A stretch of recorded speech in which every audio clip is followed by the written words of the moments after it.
ಮುಂದಿನ ಸುದ್ದಿ ನೋಡೋಣ. ಲೋಕಸಭೆಯಲ್ಲಿ ಮಹಿಳಾ ಮೀಸಲಾತಿ ಜಾರಿಗೆ ಒಮ್ಮತ ಸಿಗಲಿಲ್ಲ.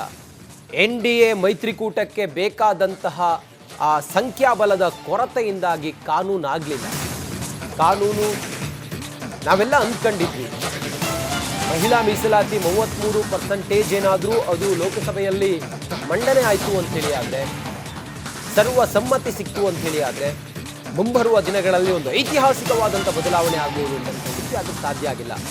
ಕಾಂಗ್ರೆಸ್ ಪಕ್ಷದ ವಿರುದ್ಧ ಈಗ ವಿಪಕ್ಷ ನಾಯಕ ಆರ್ ಅಶೋಕ್ ಅವರು ಇದನ್ನ ಖಂಡಿಸಿ ಕೆಂಡಾಮಂಡಲವಾಗಿದ್ದಾರೆ. ಕಾಂಗ್ರೆಸ್ ತನ್ನ ಮಹಿಳಾ ಘಟಕವನ್ನ ಮುಚ್ಚಲಿ ಅಂತೇಳಿ ಆಗ್ರಹ ಮಾಡಿದ್ದಾರೆ.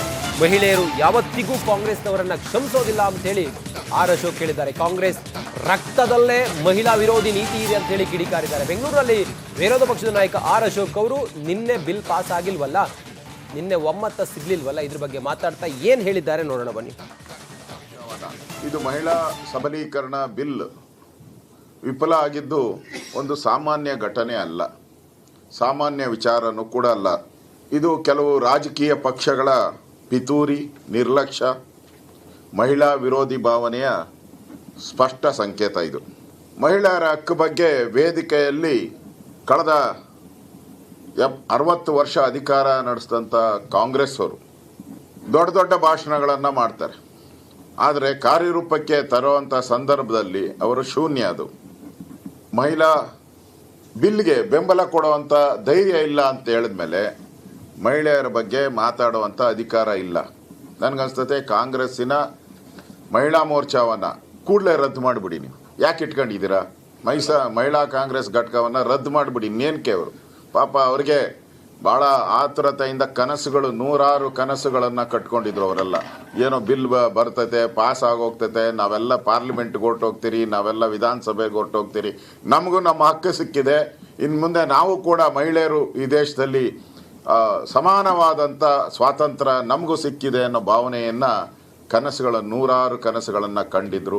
ಆ ಕನಸುಗಳು ಇವತ್ತು ನುಚ್ಚು ನೂರಾಗಿದೆ. ಅವರ ಶಾಪ ಇವತ್ತು ಇದು ಕೇವಲ ಮಸೂದೆಯ ವಿಫಲತೆ ಅಲ್ಲ, ಇದು ಕೋಟ್ಯಾಂತರ ಮಹಿಳೆಯರ ಕನಸುಗಳ ಮೇಲೆ ಹೊಡೆತ. ಇದು ಮಹಿಳೆಯರ ಹಕ್ಕನ್ನು ನಿರ್ಲಕ್ಷ್ಯ ಮಾಡುವ ಸರ್ಕಾರವನ್ನು ಎಂದೂ ಕೂಡ ಜನ ಕ್ಷಮಿಸೋದಿಲ್ಲ. ನಾನು ಕೇಳ್ತೀನಿ ಕಾಂಗ್ರೆಸ್ ಅವನೇ, ಇನ್ನೆಷ್ಟು ಕಾಲ, ಇನ್ನೆಷ್ಟು ವರ್ಷಗಳು, ಇನ್ನೆಷ್ಟು ದಿನಗಳು ಮಹಿಳೆಯರನ್ನ ಕೇವಲ ಮತದಾರನಾಗಿ ಬಳಸುತ್ತೀರಾ ಕಾಂಗ್ರೆಸ್ಸಿಗರೇ? ಇನ್ನೆಷ್ಟು ವರ್ಷ ಓನ್ಲಿ ಮತದಾರರಾಗಿ ನೀವು ಬಳಸ್ತೀರಾ? ಇದು ಮಹಿಳಾ ಸಬಲೀಕರಣ ಬಿಲ್. ಮುಂದಿನ ಸುದ್ದಿ ನೋಡೋಣ. ಲೋಕಸಭೆಯಲ್ಲಿ ಮಹಿಳಾ ಮೀಸಲಾತಿ ಜಾರಿಗೆ ಒಮ್ಮತ ಸಿಗಲಿಲ್ಲ. ಎನ್ಡಿಎ ಮೈತ್ರಿಕೂಟಕ್ಕೆ ಬೇಕಾದಂತಹ ಆ ಸಂಖ್ಯಾಬಲದ ಕೊರತೆಯಿಂದಾಗಿ ಕಾನೂನು ಆಗಲಿಲ್ಲ. ಕಾನೂನು ನಾವೆಲ್ಲ ಅಂದ್ಕೊಂಡಿದ್ವಿ, ಮಹಿಳಾ ಮೀಸಲಾತಿ 33% ಏನಾದರೂ ಅದು ಲೋಕಸಭೆಯಲ್ಲಿ ಮಂಡನೆ ಆಯಿತು ಅಂತೇಳಿ ಆದರೆ, ಸರ್ವ ಸಮ್ಮತಿ ಸಿಕ್ತು ಅಂತೇಳಿ ಆದರೆ ಮುಂಬರುವ ದಿನಗಳಲ್ಲಿ ಒಂದು ಐತಿಹಾಸಿಕವಾದಂಥ ಬದಲಾವಣೆ ಆಗುವುದು ಅಂತ ಹೇಳಿದ್ರೆ ಅದು ಸಾಧ್ಯ ಆಗಿಲ್ಲ. ಕಾಂಗ್ರೆಸ್ ಪಕ್ಷದ ವಿರುದ್ಧ ಈಗ ವಿಪಕ್ಷ ನಾಯಕ ಆರ್ ಅಶೋಕ್ ಅವರು ಇದನ್ನ ಖಂಡಿಸಿ ಕೆಂಡಾಮಂಡಲವಾಗಿದ್ದಾರೆ. ಕಾಂಗ್ರೆಸ್ ತನ್ನ ಮಹಿಳಾ ಘಟಕವನ್ನ ಮುಚ್ಚಲಿ ಅಂತೇಳಿ ಆಗ್ರಹ ಮಾಡಿದ್ದಾರೆ. ಮಹಿಳೆಯರು ಯಾವತ್ತಿಗೂ ಕಾಂಗ್ರೆಸ್ನವರನ್ನ ಕ್ಷಮಿಸೋದಿಲ್ಲ ಅಂತೇಳಿ ಆರ್ ಅಶೋಕ್ ಹೇಳಿದ್ದಾರೆ. ಕಾಂಗ್ರೆಸ್ ರಕ್ತದಲ್ಲೇ ಮಹಿಳಾ ವಿರೋಧಿ ನೀತಿ ಇದೆ ಅಂತ ಹೇಳಿ ಕಿಡಿಕಾರಿದ್ದಾರೆ. ಬೆಂಗಳೂರಲ್ಲಿ ವಿರೋಧ ಪಕ್ಷದ ನಾಯಕ ಆರ್ ಅಶೋಕ್ ಅವರು ನಿನ್ನೆ ಬಿಲ್ ಪಾಸ್ ಆಗಿಲ್ವಲ್ಲ, ನಿನ್ನೆ ಒಮ್ಮತ ಸಿಗ್ಲಿಲ್ವಲ್ಲ, ಇದ್ರ ಬಗ್ಗೆ ಮಾತಾಡ್ತಾ ಏನ್ ಹೇಳಿದ್ದಾರೆ ನೋಡೋಣ ಬನ್ನಿ. ಇದು ಮಹಿಳಾ ಸಬಲೀಕರಣ ಬಿಲ್ ವಿಫಲ ಆಗಿದ್ದು ಒಂದು ಸಾಮಾನ್ಯ ಘಟನೆ ಅಲ್ಲ, ಸಾಮಾನ್ಯ ವಿಚಾರನೂ ಕೂಡ ಅಲ್ಲ. ಇದು ಕೆಲವು ರಾಜಕೀಯ ಪಕ್ಷಗಳ ಪಿತೂರಿ, ನಿರ್ಲಕ್ಷ್ಯ, ಮಹಿಳಾ ವಿರೋಧಿ ಭಾವನೆಯ ಸ್ಪಷ್ಟ ಸಂಕೇತ. ಇದು ಮಹಿಳೆಯರ ಹಕ್ಕು ಬಗ್ಗೆ ವೇದಿಕೆಯಲ್ಲಿ ಕಳೆದ 60 ವರ್ಷ ಅಧಿಕಾರ ನಡೆಸಿದಂಥ ಕಾಂಗ್ರೆಸ್ ಅವರು ದೊಡ್ಡ ದೊಡ್ಡ ಭಾಷಣಗಳನ್ನು ಮಾಡ್ತಾರೆ, ಆದರೆ ಕಾರ್ಯರೂಪಕ್ಕೆ ತರುವಂಥ ಸಂದರ್ಭದಲ್ಲಿ ಅವರು ಶೂನ್ಯ. ಅದು ಮಹಿಳಾ ಬಿಲ್ಗೆ ಬೆಂಬಲ ಕೊಡುವಂಥ ಧೈರ್ಯ ಇಲ್ಲ ಅಂತ ಹೇಳಿದ್ಮೇಲೆ ಮಹಿಳೆಯರ ಬಗ್ಗೆ ಮಾತಾಡುವಂಥ ಅಧಿಕಾರ ಇಲ್ಲ. ನನಗನ್ಸ್ತತೆ ಕಾಂಗ್ರೆಸ್ಸಿನ ಮಹಿಳಾ ಮೋರ್ಚಾವನ್ನು ಕೂಡಲೇ ರದ್ದು ಮಾಡಿಬಿಡಿ. ನೀವು ಯಾಕೆ ಇಟ್ಕೊಂಡಿದ್ದೀರಾ? ಮಹಿಳಾ ಕಾಂಗ್ರೆಸ್ ಘಟಕವನ್ನು ರದ್ದು ಮಾಡಿಬಿಡಿ. ಇನ್ನೇನಕ್ಕೆ ಅವರು ಪಾಪ ಅವ್ರಿಗೆ ಭಾಳ ಆತುರತೆಯಿಂದ ಕನಸುಗಳು, ನೂರಾರು ಕನಸುಗಳನ್ನು ಕಟ್ಕೊಂಡಿದ್ರು ಅವರೆಲ್ಲ. ಏನೋ ಬಿಲ್ ಬರ್ತೈತೆ, ಪಾಸ್ ಆಗೋಗ್ತೈತೆ, ನಾವೆಲ್ಲ ಪಾರ್ಲಿಮೆಂಟ್ಗೆ ಹೊರ್ಟೋಗ್ತೀರಿ, ನಾವೆಲ್ಲ ವಿಧಾನಸಭೆಗೆ ಹೊರ್ಟೋಗ್ತೀರಿ, ನಮಗೂ ನಮ್ಮ ಹಕ್ಕು ಸಿಕ್ಕಿದೆ, ಇನ್ನು ಮುಂದೆ ನಾವು ಕೂಡ ಮಹಿಳೆಯರು ಈ ದೇಶದಲ್ಲಿ ಸಮಾನವಾದಂಥ ಸ್ವಾತಂತ್ರ್ಯ ನಮಗೂ ಸಿಕ್ಕಿದೆ ಅನ್ನೋ ಭಾವನೆಯನ್ನು ನೂರಾರು ಕನಸುಗಳನ್ನು ಕಂಡಿದ್ರು. ಆ ಕನಸುಗಳು ಇವತ್ತು ನುಚ್ಚು ನೂರಾಗಿದೆ.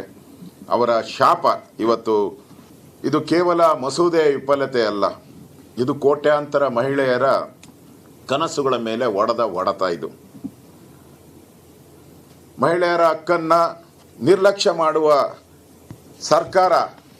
ಸರ್ಕಾರವನ್ನು ಎಂದೂ ಕೂಡ ಜನ ಕ್ಷಮಿಸೋದಿಲ್ಲ. ನಾನು ಕೇಳ್ತೀನಿ ಕಾಂಗ್ರೆಸ್ಸವನ್ನೇ, ಇನ್ನೆಷ್ಟು ಕಾಲ, ಇನ್ನೆಷ್ಟು ವರ್ಷಗಳು, ಇನ್ನೆಷ್ಟು ದಿನಗಳು ಮಹಿಳೆಯರನ್ನ ಕೇವಲ ಮತದಾರನಾಗಿ ಬಳಸುತ್ತೀರಾ ಕಾಂಗ್ರೆಸ್ಸಿಗರೇ? ಇನ್ನೆಷ್ಟು ವರ್ಷ ಒನ್ಲಿ ಮತದಾರರಾಗಿ ನೀವು ಬಳಸ್ತೀರಾ? ಮುಂದಿನ ಸುದ್ದಿ ನೋಡೋಣ. ಲೋಕಸಭೆಯಲ್ಲಿ ಮಹಿಳಾ ಮೀಸಲಾತಿ ಜಾರಿಗೆ ಒಮ್ಮತ ಸಿಗಲಿಲ್ಲ. NDA ಮೈತ್ರಿಕೂಟಕ್ಕೆ ಬೇಕಾದಂತಹ ಆ ಸಂಖ್ಯಾಬಲದ ಕೊರತೆಯಿಂದಾಗಿ ಕಾನೂನು ಆಗಲಿಲ್ಲ. ಕಾನೂನು ನಾವೆಲ್ಲ ಅಂದ್ಕೊಂಡಿದ್ವಿ, ಮಹಿಳಾ ಮೀಸಲಾತಿ 33% ಏನಾದರೂ ಅದು ಲೋಕಸಭೆಯಲ್ಲಿ ಮಂಡನೆ ಆಯಿತು ಅಂಥೇಳಿ ಆದರೆ, ಸರ್ವ ಸಮ್ಮತಿ ಸಿಕ್ತು ಅಂಥೇಳಿ ಆದರೆ ಮುಂಬರುವ ದಿನಗಳಲ್ಲಿ ಒಂದು ಐತಿಹಾಸಿಕವಾದಂಥ ಬದಲಾವಣೆ ಆಗುವುದು ಅಂತ ಹೇಳಿದ್ರೆ ಅದು ಸಾಧ್ಯ ಆಗಿಲ್ಲ. ಕಾಂಗ್ರೆಸ್ ಪಕ್ಷದ ವಿರುದ್ಧ ಈಗ ವಿಪಕ್ಷ ನಾಯಕ ಆರ್ ಅಶೋಕ್ ಅವರು ಇದನ್ನ ಖಂಡಿಸಿ ಕೆಂಡಾಮಂಡಲವಾಗಿದ್ದಾರೆ. ಕಾಂಗ್ರೆಸ್ ತನ್ನ ಮಹಿಳಾ ಘಟಕವನ್ನ ಮುಚ್ಚಲಿ ಅಂತೇಳಿ ಆಗ್ರಹ ಮಾಡಿದ್ದಾರೆ. ಮಹಿಳೆಯರು ಯಾವತ್ತಿಗೂ ಕಾಂಗ್ರೆಸ್ನವರನ್ನ ಕ್ಷಮಿಸೋದಿಲ್ಲ ಅಂತೇಳಿ ಆರ್ ಅಶೋಕ್ ಹೇಳಿದ್ದಾರೆ. ಕಾಂಗ್ರೆಸ್ ರಕ್ತದಲ್ಲೇ ಮಹಿಳಾ ವಿರೋಧಿ ನೀತಿ ಇದೆ ಅಂತ ಹೇಳಿ ಕಿಡಿಕಾರಿದ್ದಾರೆ. ಬೆಂಗಳೂರಲ್ಲಿ ವಿರೋಧ ಪಕ್ಷದ ನಾಯಕ ಆರ್ ಅಶೋಕ್ ಅವರು ನಿನ್ನೆ ಬಿಲ್ ಪಾಸ್ ಆಗಿಲ್ವಲ್ಲ, ನಿನ್ನೆ ಒಮ್ಮತ ಸಿಗ್ಲಿಲ್ವಲ್ಲ, ಇದ್ರ ಬಗ್ಗೆ ಮಾತಾಡ್ತಾ ಏನ್ ಹೇಳಿದ್ದಾರೆ ನೋಡೋಣ ಬನ್ನಿ. ಇದು ಮಹಿಳಾ ಸಬಲೀಕರಣ ಬಿಲ್ ವಿಫಲ ಆಗಿದ್ದು ಒಂದು ಸಾಮಾನ್ಯ ಘಟನೆ ಅಲ್ಲ, ಸಾಮಾನ್ಯ ವಿಚಾರನೂ ಕೂಡ ಅಲ್ಲ. ಇದು ಕೆಲವು ರಾಜಕೀಯ ಪಕ್ಷಗಳ ಪಿತೂರಿ, ನಿರ್ಲಕ್ಷ್ಯ, ಮಹಿಳಾ ವಿರೋಧಿ ಭಾವನೆಯ ಸ್ಪಷ್ಟ ಸಂಕೇತ. ಇದು ಮಹಿಳೆಯರ ಹಕ್ಕು ಬಗ್ಗೆ ವೇದಿಕೆಯಲ್ಲಿ ಕಳೆದ 60 ವರ್ಷ ಅಧಿಕಾರ ನಡೆಸಿದಂಥ ಕಾಂಗ್ರೆಸ್ ಅವರು ದೊಡ್ಡ ಭಾಷಣಗಳನ್ನು ಮಾಡ್ತಾರೆ, ಆದರೆ ಕಾರ್ಯರೂಪಕ್ಕೆ ತರುವಂಥ ಸಂದರ್ಭದಲ್ಲಿ ಅವರು ಶೂನ್ಯ. ಅದು ಮಹಿಳಾ ಬಿಲ್ಗೆ ಬೆಂಬಲ ಕೊಡುವಂಥ ಧೈರ್ಯ ಇಲ್ಲ ಅಂತ ಹೇಳಿದ್ಮೇಲೆ ಮಹಿಳೆಯರ ಬಗ್ಗೆ ಮಾತಾಡುವಂಥ ಅಧಿಕಾರ ಇಲ್ಲ. ನನಗನ್ಸ್ತತೆ ಕಾಂಗ್ರೆಸ್ಸಿನ ಮಹಿಳಾ ಮೋರ್ಚಾವನ್ನು ಕೂಡಲೇ ರದ್ದು ಮಾಡಿಬಿಡಿ. ನೀವು ಯಾಕೆ ಇಟ್ಕೊಂಡಿದ್ದೀರಾ? ಮಹಿಳಾ ಕಾಂಗ್ರೆಸ್ ಘಟಕವನ್ನು ರದ್ದು ಮಾಡಿಬಿಡಿ. ಇನ್ನೇನಕ್ಕೆ ಅವರು ಪಾಪ ಅವ್ರಿಗೆ ಭಾಳ ಆತುರತೆಯಿಂದ ಕನಸುಗಳು, ನೂರಾರು ಕನಸುಗಳನ್ನು ಕಟ್ಕೊಂಡಿದ್ರು ಅವರೆಲ್ಲ. ಏನೋ ಬಿಲ್ ಬರ್ತೈತೆ, ಪಾಸ್ ಆಗೋಗ್ತೈತೆ, ನಾವೆಲ್ಲ ಪಾರ್ಲಿಮೆಂಟ್ಗೆ ಹೊರ್ಟೋಗ್ತೀರಿ, ನಾವೆಲ್ಲ ವಿಧಾನಸಭೆಗೆ ಹೊರ್ಟೋಗ್ತೀರಿ, ನಮಗೂ ನಮ್ಮ ಹಕ್ಕು ಸಿಕ್ಕಿದೆ, ಇನ್ನು ಮುಂದೆ ನಾವು ಕೂಡ ಮಹಿಳೆಯರು ಈ ದೇಶದಲ್ಲಿ ಸಮಾನವಾದಂಥ ಸ್ವಾತಂತ್ರ್ಯ ನಮಗೂ ಸಿಕ್ಕಿದೆ ಅನ್ನೋ ಭಾವನೆಯನ್ನು ನೂರಾರು ಕನಸುಗಳನ್ನು ಕಂಡಿದ್ರು. ಆ ಕನಸುಗಳು ಇವತ್ತು ನುಚ್ಚು ನೂರಾಗಿದೆ. ಅವರ ಶಾಪ ಇವತ್ತು ಇದು ಕೇವಲ ಮಸೂದೆಯ ವಿಫಲತೆ ಅಲ್ಲ, ಇದು ಕೋಟ್ಯಾಂತರ ಮಹಿಳೆಯರ ಕನಸುಗಳ ಮೇಲೆ ಹೊಡೆತ. ಇದು ಮಹಿಳೆಯರ ಹಕ್ಕನ್ನು ನಿರ್ಲಕ್ಷ್ಯ ಮಾಡುವ ಸರ್ಕಾರವನ್ನು ಎಂದೂ ಕೂಡ ಜನ ಕ್ಷಮಿಸೋದಿಲ್ಲ. ನಾನು ಕೇಳ್ತೀನಿ ಕಾಂಗ್ರೆಸ್ಸವನ್ನೇ, ಇನ್ನೆಷ್ಟು ಕಾಲ, ಇನ್ನೆಷ್ಟು ವರ್ಷಗಳು, ಇನ್ನೆಷ್ಟು ದಿನಗಳು ಮಹಿಳೆಯರನ್ನ ಕೇವಲ ಮತದಾರನಾಗಿ ಬಳಸುತ್ತೀರಾ ಕಾಂಗ್ರೆಸ್ಸಿಗರೇ? ಇನ್ನೆಷ್ಟು ವರ್ಷ ಒನ್ಲಿ ಮತದಾರರಾಗಿ ನೀವು ಬಳಸ್ತೀರಾ? ಇದು ಮಹಿಳಾ ಸಬಲೀಕರಣ ಬಿಲ್